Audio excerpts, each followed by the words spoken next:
Rebonjour, chers frères et sœurs. La lecture m'amène à le Bab, Baha'u'llah.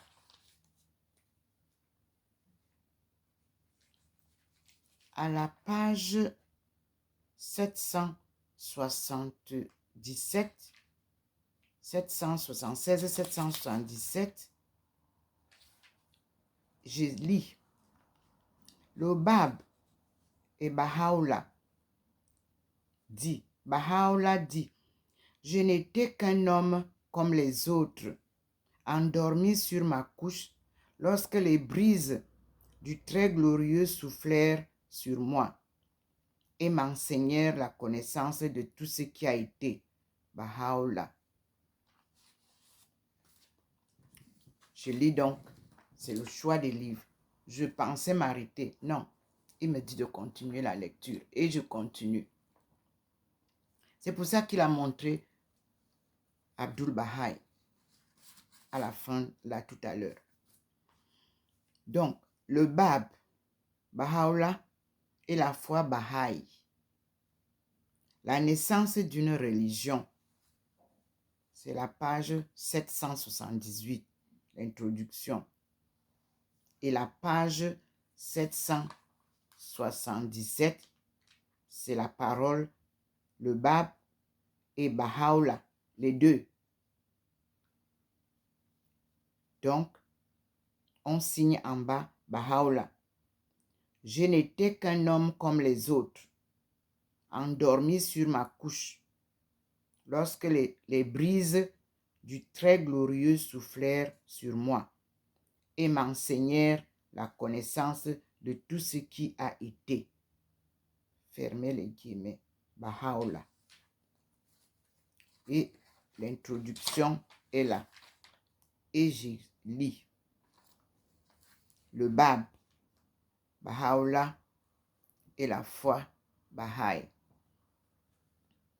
Cette lecture, nous continuons dans le livre, les livres des sagesses, l'aventure spirituelle de l'humanité, sous la direction de Frédéric Lenoir et Issé Tardan Masquelier, que j'étais en train de lire tout à l'heure. C'est publié par Bayard en 2005. Et comme je vous l'ai dit, c'est le livre que mon mentor,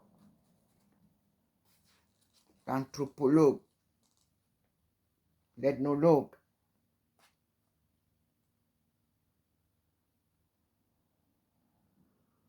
Philippe Laburte m'a conseillé. Le premier livre, je l'ai acheté sans hésiter. Avant d'acheter les siens. Et je lis. Premier point, la naissance d'une religion. Le mouvement Babi, précurseur de la foi Baha'i, naît dans un contexte messianique propre à la Perse de la première moitié du 19e siècle, où une succession de prédicateurs appelés Sahiki annonçait le retour imminent du promis de l'islam. Parmi eux, le célèbre fondateur de l'école musulmane Saïk Ahmad Assaï, de 1753 à 1826, fermez la parenthèse, et son disciple et successeur Sayyid Kazim, entre 1797 et 1843, fermez la parenthèse, dont l'ambition était de préparer le cœur des hommes à recevoir la vérité plus complète qui devait être sous peu révélée. Entre guillemets, point.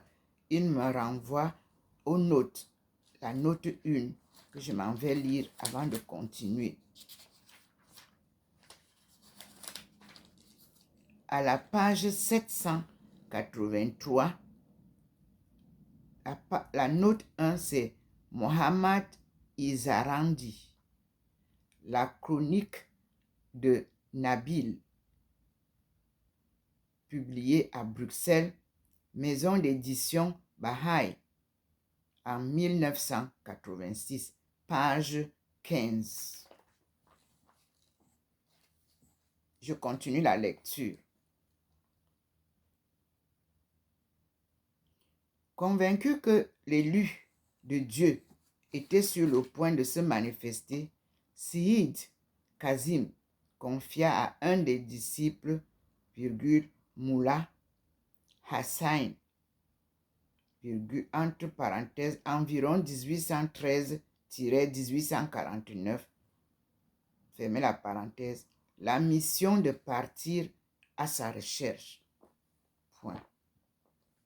C'est ainsi qu'en 1844, c'est ainsi qu'en 1844, Mullah Hussain fut le premier à embrasser la cause de Sayyid Ali Muhammad, 1819-1850, fermez la parenthèse, appelé le Bab, entre parenthèses, la porte. Un jeune marchand de Shiraz, en qui des milliers de disciples fervents allaient bientôt reconnaître le promis. Point.